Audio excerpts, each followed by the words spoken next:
학생 여러분 안녕하십니까? 즐거운 과학 시간입니다.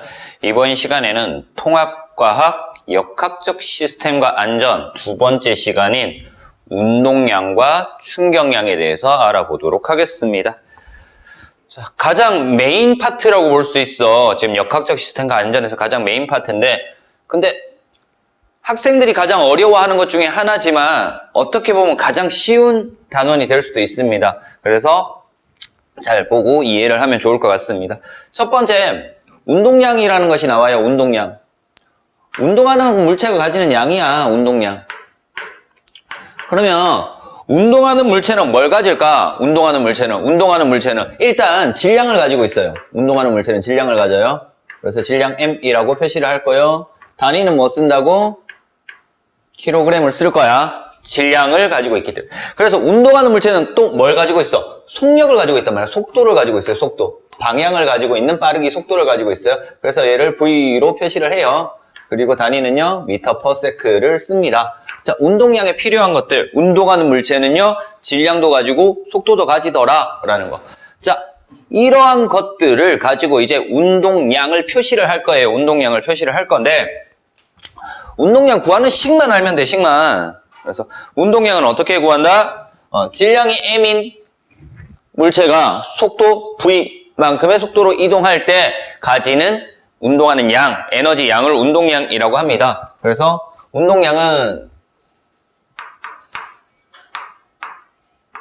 이렇게 표시를 해요. 질량에다가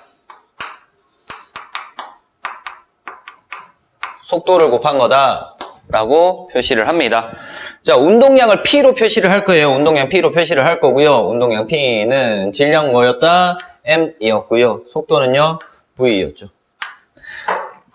자, 우린 요식만 알자라는 거야. 그냥 다른 거 필요 없어. 운동량 구하는 식 꼭 알아두자. 이때 누가 방향을 가지냐면 속도가 방향을 가져. 그래서 이 속도의 방향이 운동량의 방향을 결정을 하더라라는 거.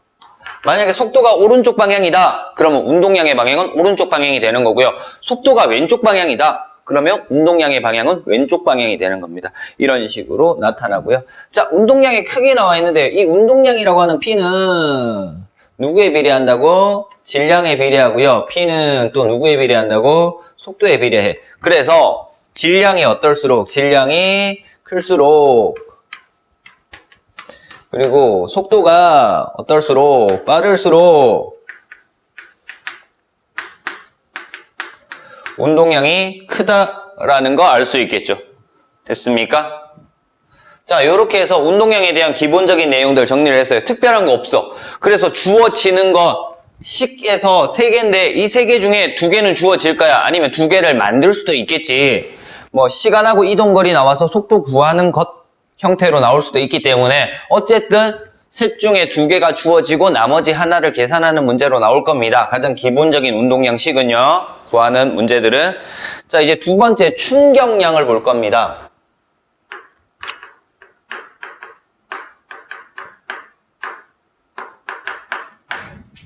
어떤 물체가 충격을 땅 받았대. 충격을 받으려면 힘을 받아야 돼. 힘을 받고요. 그래서 힘을 이렇게 잠깐 받는가, 이렇게 오래 받는가에 따라서 충격량이 달라질 겁니다. 그래서 충격량은 2가지의 원인에 의해서 충격량이 결정되는데, 일단 힘. F. 단위는요, 뉴턴이었죠. 힘하고요. 그 다음에 뭐? 시간. 걸린 시간이죠. T로 나타내고, 단위는 뭐? 세크, 초로 나타낼 겁니다. 그래서 힘과 시간에 의해서 충격량이 결정이 돼요. 그래서 충격량은 어떻게 구할까, 그럼?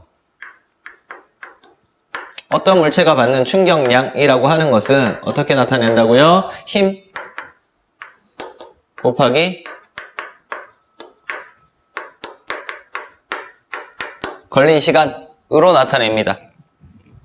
자, 이때 충격량은 I로 표시를 할 거예요. 충격량 I로 표시를 할 거고요. 힘은 뭐? F, 시간, 걸린 시간, 델타 T라고 둘까요?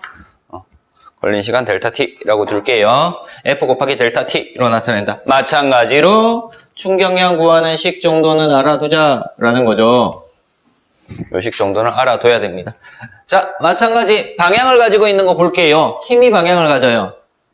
힘이 방향을 가지고요. 이 힘의 방향이 누구의 방향을 결정한다고? 충격량의 방향을 결정을 하더라 라는 거 알면 돼요. 됐죠? 충격량이 크게 나와 있어요. 마찬가지 운동량 한 것처럼 볼게요. 충격량이라고 하는 것은 힘의 크기에 비례하고요. 충격량이라고 하는 것은 걸린 시간에 비례하더라 라는 거. 그래서 힘의 세기가 셀수록 걸린 시간이 길수록 뭐가 커진다? 충격량이 커진다 라는 거 알 수 있습니다. 됐습니까?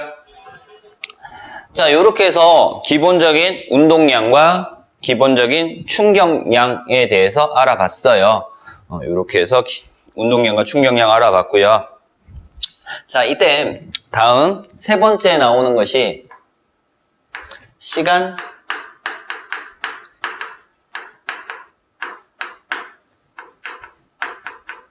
힘 그래프가 나와 있어요. 자, 시간 힘 그래프다. 그러면 운동량과 충격량 중에서 시간하고 힘하고 관계되는 것은 뭐다? 충격량이죠. 그래서 충격량 그래프다라고 생각을 하면 돼요. 시간 힘 그래프. 자, 그래서 시간 힘 그래프를 이렇게 나타내요. 그래프가 3개 정도 나와 있어요. 책에 보면. 조금만 짧게 그릴게요.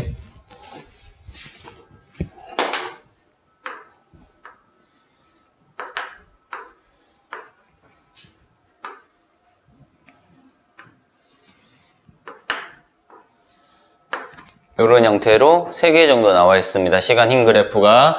자, 첫 번째 시간 힘 그래프는 어떻게 나타나냐면 얘가 시간이고요. 얘가 힘이야. 마찬가지 얘가 시간이고 얘가 힘.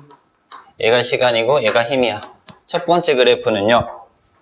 이렇게 두고 하자. 1, 2, 3이라고 둘 거고요. 1, 2, 3이라고 둘게요. 3, 4까지 둘게요. 자, 나는 요렇게 둘게요. 자, F만큼 힘이 3N이고요. 3N의 힘으로 시간 얼마? 3초 동안 가해줬대. 그러면은 이 아래쪽에 넓이를 구하고 싶어요. 넓이. 자, 사각형 넓이잖아. 넓이 구하는 식이 뭐다? 가로 곱하기 세로잖아요. 가로 곱하기 세로예요. 가로가 뭔데? 시간. 세로는요. 힘. 결과적으로 힘 곱하기 시간이니까 얘가 나타내는 것이 뭐다? 충격량이다. 그래서 시간 힘 그래프에서 넓이가 나타내는 것이 충격량이다 라고 알면 돼요. 자, 마찬가지 두 번째 그래프에서는 어떻게 나타내? 이렇게 나와 있단 말이야. 그러면은 요 넓이가 뭘 나타낸다고요? 충격량. 세 번째 그래프는 좀 다르게 이렇게 나타나 있대 만약에. 그러면 이 넓이가 뭘 나타낸다고? 충격량을 나타내더라 라고 알면 돼. 그래서 시간 힘 그래프에서 아래쪽 넓이가 나타내는 것은 충격량이다. 되게 중요해요. 충격량이다 라고 알면 돼. 자, 이거 가지고 뭘 구할 거냐면 평균 힘도 구할 수 있어요. 평균 힘. 평균 힘을 구하고 싶대. 나는 평균 힘을 구하고 싶대.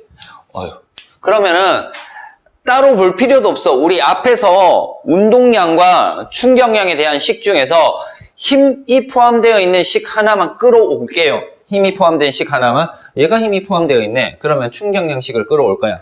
I는 충격량은 힘 곱하기 델타 T 이렇게 나와 있어. 그럼 얘가 평균 힘을 물었으니까 힘에 대한 식으로 바꿀 거예요. 힘에 대한 식. 그럼 F는 어떻게 돼요? F는 델타 T분의 I 이렇게 되겠네. 맞아요? 그래서 힘은 시간분의 충격량이다 라는 거 알 수 있습니다. 끝이야 이게. 됐어요? 시간분의 충격량이 힘의 크기를 나타내는 거다 라고 알면 돼.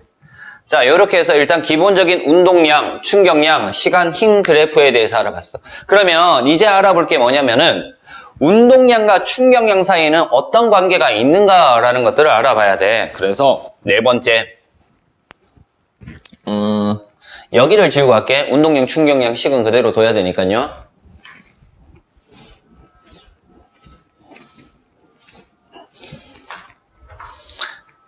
네 번째 조금 위에서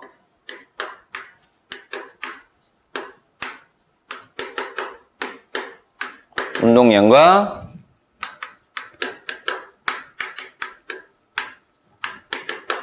충격량의 관계를 볼 건데, 결론부터 따지면은요, 결론부터 따지면 이거야. 충격량이라고 하는 것은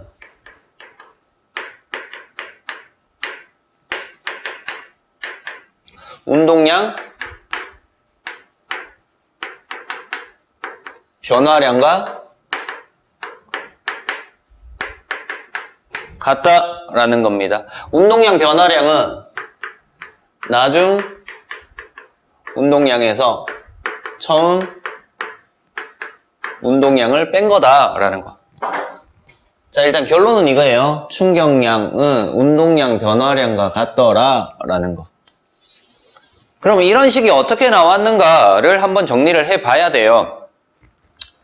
자, 그래서 책에는 맨 아래쪽에 나와 있는데요. 일단 유도부터 할게요. 충격량과 운동량 관계 유도인데, 우리는 이 유도를 하기 위해서 우리 앞 시간에서 배웠던 뉴턴의 3가지 법칙 중에서 가속도의 법칙을 응용해서 볼 거예요. F는 ma라고 하는 가속도의 법칙이 있었습니다. 그래서 유도를 할 때 힘은 F는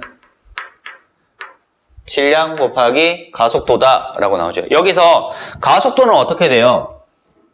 가속도 A는 시간에 따른 속도 변화량, 나중 속도에서 처음 속도를 뺀 거다, 이렇게 되죠. 자, 이 가속도를 이 식에다가 대입을 시킬 거예요. 가속도를 이 식에다 대입을 시켜. 그러면 F는 어떻게 돼요? 질량 곱하기 시간 분의 나중 속도 마이너스 처음 속도, 이렇게 되겠죠. 맞아요? 그럼 이 식은 어떻게 나온다고? 시간분의 질량 곱하기 나중 속도 마이너스 처음 속도가 될 거예요. 자, 얘가 F 값이죠. F는 이렇게 두자. F는. 자, 그럼 이 T를 넘길까요? 이제 T를 넘길까요? T를 넘기면 어떻게 돼요? FT 나오죠. F 곱하기 T는, 자, 얘 곱하고 얘 곱할 거예요. 그러면은 질량 곱하기 V 나중 속도 마이너스 질량 곱하기 처음 속도, 이렇게 될 거야. 자, 그러면 우리가 FT라고 하는 것이 뭐였다고? 얘가 충격량이었죠. 얘가 충격량이었고요.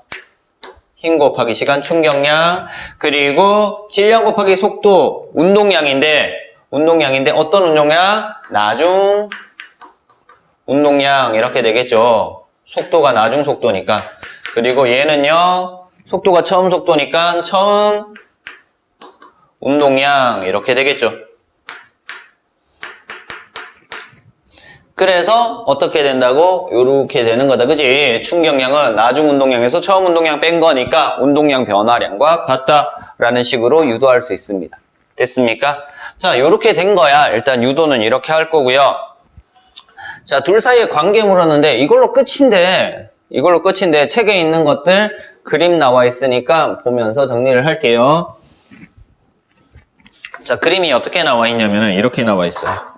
처음에 두 개의 관계 나왔는데 처음 물체가 이렇게 있어요. 처음 물체.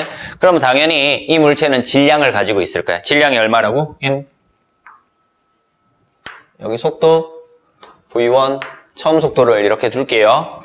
자, 어떤 지표면에서 이동하고 있는 물체가 있어. 여기에 내가 뭘 줬냐면은 이 물체에 내가 뭘 주냐면은 어떤 F만큼의 힘을 시간 델타 T초만큼 가해줬대. F만큼의 힘을 가지고 델타 T초만큼의 가해줬어. 그랬더니, 그러면 얘는 뭐야? 얘는 충격량을 가해줬다는 거잖아. 그랬더니 어떻게 됐다고? 이 물체가 힘을, 어느 시간 동안 힘을 받았더니 질량은 그대로인데 속도가 변했대. V2로 속도가 변했대. 맞아요? 자, 그러면은 이거야. 자, 첫 번째 얘 가지고 뭘 할 수 있다? 처음 운동량 구할 수 있단 말이야. 처음 운동량 얼마? 질량 곱하기 V1 처음 속도. 그리고요, 우리는 여기에 뭘 줬다? 충격량을 가해준 거잖아. 여기에 가해준 충격량이 얼마라고요? 충격량이 힘 곱하기 델타 T다. 충격량을 가해줬어. 그랬더니 충격량을 가해주었더니 이만큼 더해주었더니 어떻게 됐다고? 운동량이 나중 운동량이 되었다라는 얘기. 속력이 변해서 나중 운동량이 되더라 라는 거야. 맞아요? 그래서 어떻게? 처음 운동량과 충격량을 합한 값이 나중 운동량이다 라는 내용이야. 그래서 처음 운동량과 충격량을 합했더니 나중 운동량이 되더라. 그러면 이 충격량이라고 하는 것은 어떻게 된다? 나중 운동량에서 처음 운동량을 빼면은 충격량이 나오더라 라는 식이 나오는 거죠. 이해돼요? 이것도 마찬가지로 질량, 속력, 힘, 시간 등 다 주어질 거고요. 주어지는데 문제가 뭐냐면은 방향을 따져야 돼. 여기서 제일 중요한 게 뭐냐면은 중요하게 나오는 것이 방향을 잘 따줘야 된단 말이야.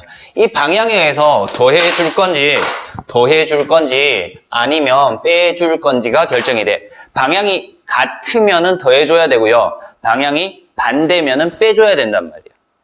그래서 이 방향 되게 중요해. 결국에는 어떻게 돼? 충격량이나 운동량 변화량이랑 같다라고 했어. 그지? 그러면 충격량의 단위가 뭐였니? 힘 곱하기 시간이었잖아. 충격량의 단위 뉴턴 S였고요. 운동량의 단위는 뭐였어요? 킬로그램에다가 속력 곱한 거 미터 퍼 세크였잖아. 그러면 운동량의 단위나 충격량의 단위는 어떻다? 똑같이 사용할 수 있다라는 것까지 알면 돼. 그냥 계산하고요. 충격량은 그러면 뉴턴 S라고 적으면 되고요. 운동량이라고 하면은 킬로그램 미터 퍼 세크 적어주면 됩니다. 됐습니까? 자, 이런 식으로 해서 운동량과 충격량 사이의 관계를 알아봤는데, 자, 책에는 운동량 변화량을 크게 하는 방법 나와 있단 말이야. 얘를 크게 하고 싶대. 운동량 변화량을 크게 하고 싶대. 그럼 뭘 크게 해주면 돼? 충격량을 크게 해주면 된단 말이야. 충격량을 크게 해주면 어떻게 해줘야 된다고? 아까 했지. 힘을 많이 주거나 아니면은 시간을 길게 하면 된다라고 얘기를 했습니다. 됐죠? 그래서 책에 보면 이런 것들은 대포의 포신이 길수록, 포신이 길다는 얘기는 내가 똑같은 힘을 줬는데 이 대포가 날아가기 직전, 포에서 빠져나가기 직전에 걸리는 시간이 길다는 얘기야. 그래서 시간이 길면은 충격량이 커지기 때문에 운동량이 많이 변하더라. 그래서 정지하고 있던 대포가 빵 했을 때 더 빠른 속도로 날아가기 때문에 멀리까지 날아갈 수 있다라는 얘기고요.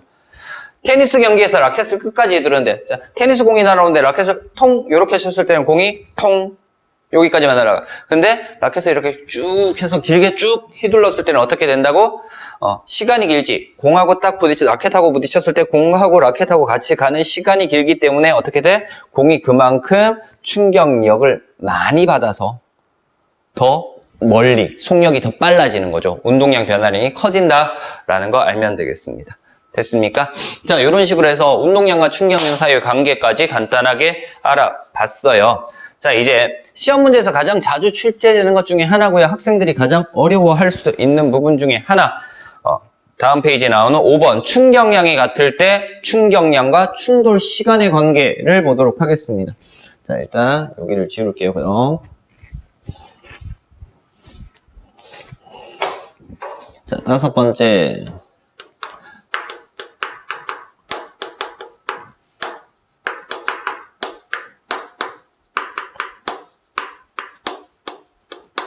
충격량이 같을 때라고 조건이 주어져.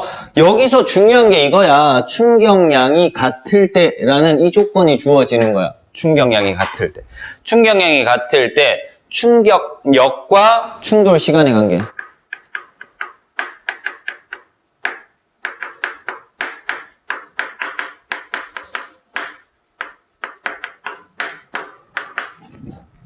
되게 단순한 거죠. 우리 충격량 구하는 식부터 일단 정리를 할게요. 충격량 구하는 식 어떻게 돼? I는 F 곱하기 델타 T였어.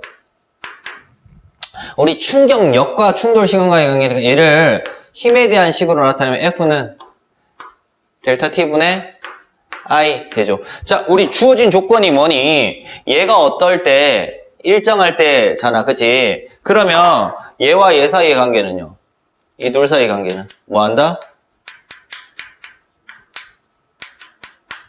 반비례하더라라는 거 알 수 있어요. 반비례한다라는 거 알 수 있어. 자, 그러면은 충격력이 커지려면 시간이 짧아져야 된다는 얘기고요. 충격력이 작으려면 시간이 길어져야 된다는 얘기입니다. 일단 결론부터 얘기를 했고요. 자, 그러면 어떤 실험을 하냐면은 우리가 어떤 실험을 하냐면은 같은 높이에서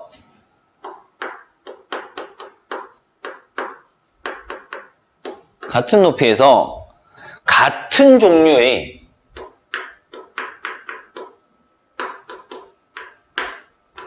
달걀을 뭐 하냐면은 자유낙하시켜.